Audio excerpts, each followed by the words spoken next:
Capítulo 18. Hume. 1. Características generales.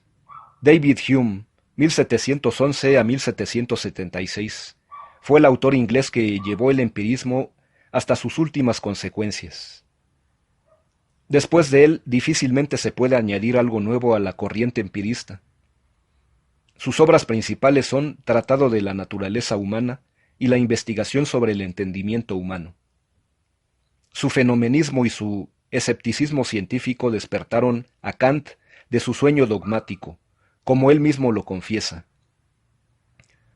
Hume y Wolff representan los dos polos opuestos que influyeron en el sistema crítico de Kant. Posteriormente el empirismo se va a prolongar con el positivismo de Auguste Comte en el siglo XIX y por fin con el positivismo lógico del siglo XX, con autores como Ayer, Russell, Carnap, Schlick. 2. El proceso del conocimiento. Igual que Locke, también Hume pretende basar todos los conocimientos en la experiencia sensible. Las percepciones son de dos clases, impresiones e ideas.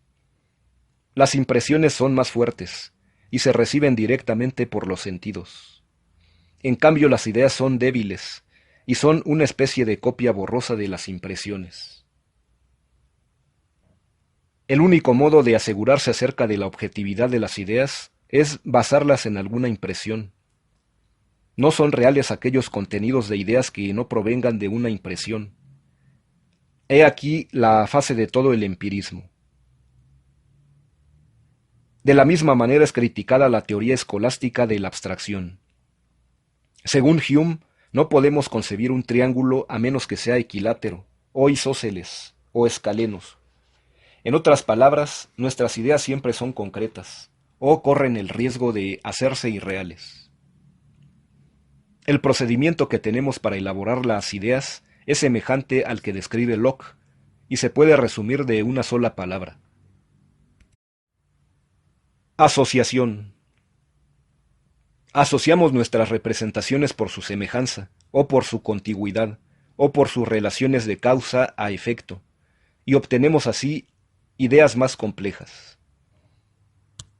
Nótese que, una vez más, el empirismo mutila la actividad intelectual, que consiste en iluminar y captar datos necesarios, universales y de naturaleza diferente a los puramente sensibles. Las ideas, de acuerdo con la doctrina aristotélico-tomista, no resultan, pues, como una borrosa imagen de las impresiones, sino como una captación suprasensible de ciertos datos que habían permanecido ocultos y desapercibidos por los sentidos. 3. Crítica a la idea de la sustancia.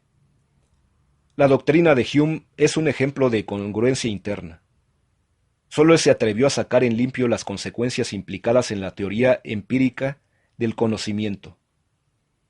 Aquí veremos cómo critica Hume la idea de substancia, justamente con una prolongación coherente de sus postulados empíricos. La sustancia no es una idea que corresponda a algo real. No hay una impresión a la cual podamos referir nuestra idea de sustancia. Recuérdese la noción de sustancia manejada por esos autores. Sustentáculo invisible de cualidades sensibles. Dicho de otra manera, si mentalmente quitamos a un cuerpo, una por una, todas sus cualidades sensibles o accidentes, como el color, el olor, el tamaño, la figura, etc., resulta que al final no queda nada. Luego no hay tal sustancia, de la que hablaban los escolásticos. Aplíquese esto a la idea del yo. También resulta que no tenemos una impresión del yo. Solamente percibimos estados pasajeros como tristeza, alegría, hambre, admiración, etc., y tras de los cuales suponemos que hay un substratum que los mantiene sucesivamente en la realidad. Pero en el fondo se trata solo de una creencia, igual que en el caso de la substancia material. Solo existen realmente nuestros sucesivos estados. No hay, pues, ni sustancias materiales ni sustancias espirituales. Acerca de Dios tampoco es posible establecer su existencia por nuestros procedimientos naturales del conocimiento. Hume no niega la existencia de Dios, pues su conclusión lógica es que el dato sensible no nos da base para afirmarlo ni tampoco para negarlo. Esta postura con respecto a Dios no lo niega, pero tampoco se puede conocer.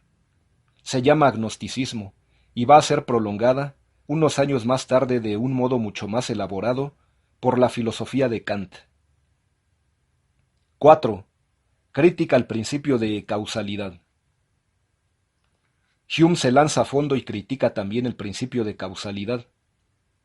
De acuerdo con su principio básico empirista, no es posible admitir la causalidad, puesto que no se percibe sensiblemente.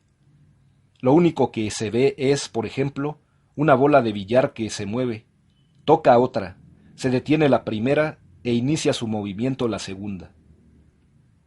Estamos acostumbrados a que suceda siempre así, y asociamos el primer fenómeno con el segundo, llamando causa a uno y efecto al otro.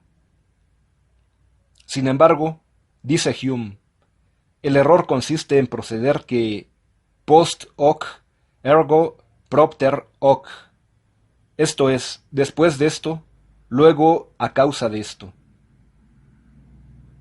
Es decir, cuando vemos dos fenómenos siempre unidos y sucesivos, acostumbramos llamar causa al primero y efecto al segundo. Pero lo único que constatamos realmente es la sucesión de los dos fenómenos. De ninguna manera captamos la relación de causalidad entre los dos. Luego, el principio de causalidad no tiene fundamento empírico y debe ser desechado. Como puede notarse, a partir del rechazo de la sustancia, del yo, de Dios y de la causalidad, prácticamente la metafísica ya nada tendría que hacer en el terreno de las ciencias. La consecuencia inevitable de un empirismo coherentemente asimilado tiene que ser la anulación de la ciencia metafísica. Por una curiosa paradoja, la filosofía, a partir de Descartes, es un socavamiento de la metafísica, reina de todas las ciencias filosóficas. 5. El principio de inmanencia y el fenomenismo.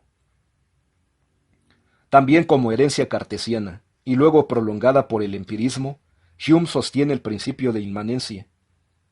Solo conocemos nuestras representaciones internas. De esta manera, el idealismo se está acercando a la mentalidad de la época. En el caso de Hume, no se llega a dicho idealismo, pero sí se afirma un franco fenomenismo. Es decir, si no hay sustancias, todo lo que existe es una serie sucesiva de estados fenoménicos, sin soporte, sin nada que permanezca. El hombre es sólo un haz de fenómenos. Por otro lado, se acabaron las leyes inmutables de la ciencia. Solo son hábitos psicológicos que nos han conducido a la creencia en leyes inmutables. De aquí al escepticismo solo hay un paso. 6. Comentario crítico. A. Común a todo empirismo es la tesis que critica la abstracción. Lo rechazable de esta postura empirista es la mutilación del proceso mismo del conocimiento. Es un hecho que poseemos datos captables en una intuición suprasensible. La idea de triángulo no tiene color, tamaño, edad o peso. El dato sensible solo es un puente o trampolín para que la mente capte lo inteligible. Afortunadamente un Husserl y un Bergson en el siglo XX se harán cargo de estas pobres tesis empiristas y brillantemente dejarán establecido el papel de la inteligencia en un plano suprasensible. Paradójicamente, resulta que el empirista no es suficientemente empirista cuando rechaza la abstracción, es decir, no respeta la experiencia, o empirie, en toda su amplitud, y la reduce tan solo a la experiencia sensible, dejando en la oscuridad a la experiencia, o intuición intelectual. B. Respecto a la causalidad, Hume tiene razón cuando dice que el hombre no capta sensiblemente la relación de causalidad entre dos fenómenos sucesivos. Claro está, puesto que esa relación es de orden inteligible y sólo se capta en ese nivel suprasensible. De acuerdo con esto, nótese cómo el principio de causalidad expresa una exigencia o necesidad solamente captable por la inteligencia. El enunciado auténtico de dicho principio dice así: todo ser contingente tiene una causa de su existencia. La necesidad se capta en el momento en que se analiza el sentido del ser contingente. Se trata de un ente que no es necesario, que no tiene en sí la razón de su existencia, que existe, pero que podría no existir, que, en fin, ha empezado en un cierto momento a existir. Esto equivale a decir que desde que existe, no teniendo en sí la razón de su existencia, no pudiendo existir por sí mismo, debe provenir de otro ser, debe tener la razón de su existencia en algo diferente de sí mismo, y ese ser es lo que llamamos causa. Por otro lado, fuera de estos análisis metafísicos, adviértase de qué manera la negación del principio de causalidad choca no solamente al sentido común, a la labor de los investigadores, médicos, ingenieros, arquitectos, etc., sino que el mismo Hume, en el fondo, lo que buscaba era la causa de nuestros conocimientos, asociaciones, leyes y creencias. Esa causa para Hume era el hábito. Por el hábito es como nos formamos la creencia de leyes naturales. En fin, todo muestra que ir contra el principio de causalidad es ir contra lo más elemental de nuestros conocimientos objetivos. No está de más recordar ahora el sofisma de ignorancia de causa. Confróntese mi introducción a la lógica, capítulo 34.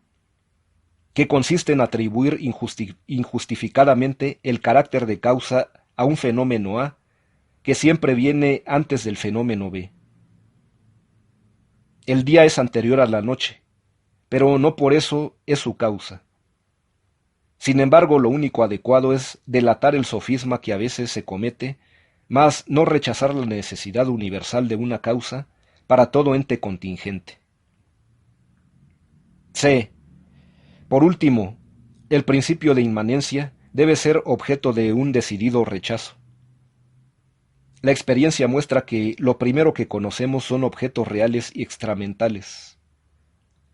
Posteriormente nos damos cuenta de que esos objetos son captados en ciertas representaciones intramentales, y entonces es cuando enfocamos directa y explícitamente dichas representaciones o fenómenos internos.